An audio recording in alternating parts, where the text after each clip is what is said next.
Oke guys, kali ini gue mau bahas HP 2 jutaan yang speknya itu kenceng banget. Namanya adalah Poco M5. Ini HP baru Poco yang baru aja launching beberapa minggu lalu guys. Dan gue tertarik sama HP ini karena dia pakai prosesor baru favorit gue di entry level yang namanya adalah Helio G99. Setelah review Realme 10 kemarin, gue langsung suka dengan G99 guys. Karena emang dia ternyata punya tenaga yang besar banget untuk kelas entry level. Dan Poco M5 ini menarik banget soalnya ini adalah HP yang paling terjangkau yang udah pakai Helio G99. Dan gak pakai lama kemarin gue langsung order satu karena gue pengen tahu aja nih guys, kira-kira HP ini emang beneran bagus atau emang cuma menang murah doang. Oke, untuk HP-nya gue udah pakai ini selama kurang lebih 1 mingguan guys. Dan mungkin kita mulai dari bodinya dulu kali ya guys ya. Soalnya ini bagian yang paling gue suka dari HP ini. Gue suka sama bodi HP ini alasannya karena dari tampilannya aja dia langsung menggigit ya guys ya. Dia punya warna kuning yang bener-bener stand out dan desain kameranya juga unik banget. Di sini warna kuningnya kelihatan cakep dan seru. Terus dia juga punya tekstur yang kayak kulit gitu yang ngebuat HP-nya jadi punya grip yang bagus. Jadi nggak terasa licin lah kalau dipegang. Nah, kalau desain kameranya mungkin ini bukan desain yang semua orang suka ya guys ya. Tapi kalau tujuannya untuk narik perhatian, gue rasa desain kayak gini emang pilihan yang super tepat. Karena tampilannya emang super menonjol guys. Dan untuk selera gue sih ini kelihatan cakep. Nggak tahu kalau buat kalian gimana. Nah, untuk ukurannya sendiri sebenarnya ini adalah tipe-tipe HP yang ukurannya besar dan lumayan berat juga ya guys ya. Soalnya dia punya layar yang besar dan bobotnya juga udah lebih dari 200 gram. Tapi pas dipegang langsung ternyata bodinya ini nggak seburuk kedengarannya itu guys. Gue bilang kayak gitu karena ternyata HP ini ergonomis juga loh di tangan. Pinggirannya ngebuat bodinya nggak terlalu terasa tebal. Terus distribusi beratnya juga bagus guys. Jadi bodinya tetap terasa balance di tangan. Jadi bisa dibilang terlepas dari ukuran dan beratnya, ternyata HP ini tetap HP yang nyaman untuk dipakai. Terus untuk fitur bodinya juga ini udah termasuk lengkap banget ya guys ya. Soalnya dia udah punya side fingerprint scanner, udah punya NFC, udah punya IP rating, udah punya micro SD card slot, dan udah cukup lengkap sih. Paling yang absen di sini dia nggak punya dual speaker dan juga nggak punya konektivitas 5G. Tapi untuk harga segini sih overall untuk body sih gue cukup suka ya guys ya. Soalnya ini di tangan terasa nyaman, desain dan fiturnya juga udah rame sih untuk harga segitu dan menurut gue itu nice banget. Terus satu hal yang nice juga kalau kalian suka streaming dan juga main game, kalian sekarang nggak perlu mikirin lagi guys masalah kota. Soalnya sekarang akses kota besar dengan harga terjangkau itu makin mudah ya guys ya. Apalagi kalau kalian pakai Live On by XL Axiata. Gue bilang kayak gitu karena di Live On ini guys kita selalu ditawarin kota besar dengan harga yang terjangkau. Jadi kita bisa bebas ngegame, streaming film atau sosmedan tanpa harus ribet mikirin kuota. Apalagi kalau ada kuota sisa guys, di sini tuh kuotanya nggak akan langsung hangus. Soalnya kuota sisa tadi itu bakalan terakumulasi otomatis ke bulan-bulan berikutnya guys, sampai 1000 GB, jadi masih bisa dipakai lagi. Proses beli dan aktivasinya juga nyaman banget, kita nggak perlu repot-repot ke counter, soalnya proses beli dan aktivasinya bisa dilakukan secara online. Bahkan kalian juga bisa dapat diskon 15.000 plus bonus tambahan kuota 20 GB kalau kalian pakai kode referral yang ini guys. Atau kalau mau lebih wow lagi, di Live On juga lagi ada Power Forever guys, atau kuota seumur hidup guys, yang bisa kita dapetin dengan cara tukar tambah HP kalian lewat Laku6 di Tokopedia atau jual HP bekas kalian lewat website maujual.com. Bonusnya beragam banget guys, kalian bisa dapat SIM card Live On 30 GB, bonus kuota seumur hidup up to 10 GB, dan juga cashback hingga 1,5 juta rupiah guys. Lumayan banget itu. Buat yang penasaran, infonya udah gue taruh di kolom deskripsi, jadi langsung aja guys, diklik aja link di kolom deskripsi di bawah.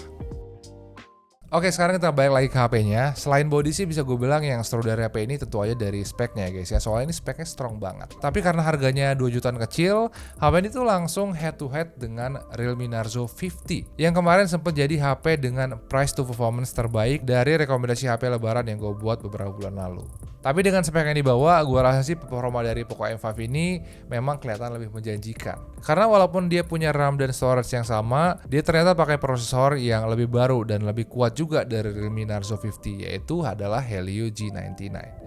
Sebelumnya gue udah pakai G99 di Realme 10 dan gue bilang sih performanya emang lebih kenceng kalau dibandingkan dengan performanya Realme Narzo 50. Tapi ya balik lagi pertanyaannya, G99 ini di Poco M5 apakah in real life performanya juga kenceng atau biasa aja? Kalau dari tenaganya sih G99 ini memang prosesor yang paling kuat untuk HP yang harganya tuh di bawah 2,5 jutaan sekarang guys. Dan sejauh yang gue coba sih itu emang ngebuat performa dari Poco M5 ini terasa lebih cepat dari beberapa HP 2 jutaan jutaan yang dulu sempat gua review, kayak Redmi Note 11, Realme 9i, Narzo 50, dan juga Poco M4 Pro kalau dipakai untuk keseharian aja. Tapi yang buat gua kaget, walaupun ini lebih kuat guys, ternyata itu nggak ngebuat gaming experience-nya lebih bagus daripada Realme Narzo 50. Sama kayak Realme Narzo 50, HP ini tetap lancar dipakai untuk main Mobile Legends, FF, dan juga PUBG. Tapi sayangnya di sini settingan gamenya tuh masih sama semua guys. Jadi gua nggak terlalu ngerasa ada perbedaan setelah pindah-pindah dari kedua HP itu. Terus sayangnya kalau kita pakai main Genshin, ternyata di sini masih agak patah-patah ya guys ya. Mungkin karena RAM-nya ini cuma 4 GB atau storage-nya yang gue pakai ini terlalu kecil, gue juga kurang tahu. Tapi yang pasti itu sih sama aja sih kayak Realme Narzo 50.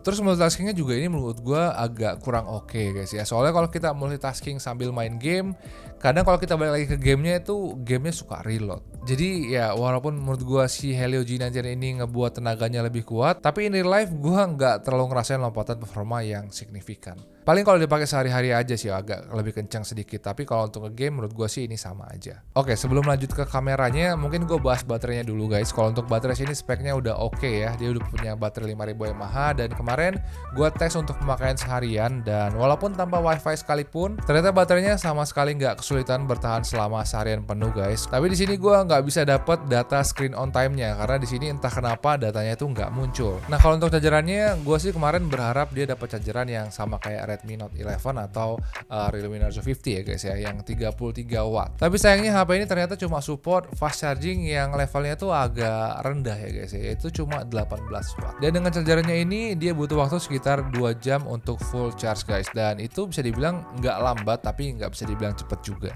Terus kalau untuk layar menurut gue ini tampilannya masih cukup oke, soalnya dia punya bezel yang lumayan simetris jadi masih lumayan enak untuk dilihat. Nah kalau dari speknya sendiri HP ini pakai layar 6,58 inch IPS dengan resolusi Full HD+. Selama pakai HP ini menurut gue sih kualitasnya udah lumayan, bisa dibilang ini tipe-tipe HP yang layarnya itu cocok untuk dipakai nonton-nonton atau main game. Soalnya ukuran layarnya itu besar, ketajamannya tinggi dan cukup smooth juga walaupun dia masih 90 Hz doang. Tapi kalau untuk warna, menurut gue ini warnanya agak nggak begitu akurat. 3 preset warna yang ada di Poco M5 ini terasa agak miss sedikit di temperaturnya, tapi itu nggak terlalu masalah asal nggak dibanding-bandingin sama HP lain. Gue rasa ini sebenarnya masih oke lah kalau dipakai untuk nonton atau main game. Terus kalau untuk kameranya, gue lumayan kecelek ya guys ya. Soalnya di sini kan lubangnya ada 3. Gue kira dia kemarin punya kamera ultra wide, tapi ternyata 2 sisanya ini cuma makro dan juga depth doang. Gue nggak tahu juga sih, tapi menurut gue ada bagusnya kalau kamera makronya ini di cut aja untuk nambahin budget untuk ke kamera selfie-nya ini. Soalnya kamera selfie-nya ini cuma 5 megapiksel, jadi kalau misalkan di-upgrade kan bakalan lebih bagus. Tapi untungnya kamera utamanya udah 50 megapiksel guys, dan hasil kameranya menurut gue bagus. Gue suka sama fotonya karena warnanya kelihatan natural dan bagus juga guys. Detailnya juga pas, nggak terlalu over sharpen, dan dynamic range-nya juga kelihatan oke. Bisa gue bilang sih ini hasilnya mirip banget dengan Redmi Note 11, dan menurut gue itu bagus karena bagi gue sih Redmi Note 11 salah satu HP yang paling oke juga hasil fotonya untuk HP di bawah 2,5 jutaan. Tapi kalau di low light bisa gue bilang ini kameranya agak kesulitan untuk fokus. Kemarin gue foto sampai berkali-kali dan kebanyakan dari mereka itu out of focus kalau dipakai foto di kondisi yang gelap, dan itu ngebuat night mode-nya juga jadi kurang tajam karena susah fokus.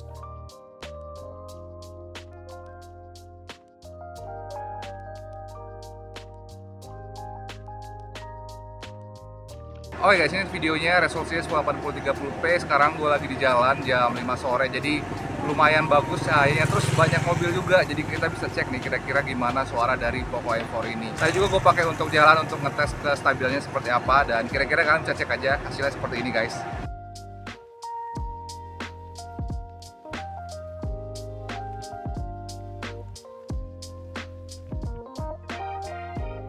Oke, terakhir untuk harganya, kemarin Poco M5 ini gue beli dengan harga 2 juta lebih sedikit. Cek aja linknya di kolom deskripsi guys kalau kalian bingung tempat belinya di mana. Dan dengan harga segitu sih menurut gue Poco M5 ini cukup menarik ya, terutama buat teman-teman yang emang ngincar performa yang tinggi. Tapi di luar dari itu, kualitas di sektor lainnya menurut gue sih ini biasa banget. Bahkan ada beberapa sektor yang kualitasnya itu agak di bawah HP Xiaomi yang harganya mirip dengan HP ini. Jadi ya bagi gue sih kalau kalian cari sesuatu yang baru atau yang unik, ini mungkin bukan HP yang terlalu cocok guys. Tapi kalau kalian cari tenaga yang besar dengan harga yang murah, harusnya ini bisa jadi opsi yang oke juga untuk dipertimbangkan. Kalau menurut kalian sendiri kira-kira gimana guys HP ini? Apakah ini HP yang oke atau HP yang biasa aja? Coba deh kalian tulis aja pendapat kalian di kolom komentar. Dan kalau kalian suka dengan video ini, please like dan jangan lupa juga subscribe guys, biar nanti kita bisa ngobrol-ngobrol lagi di video-video gue yang berikutnya. Makasih udah nonton. Ciao.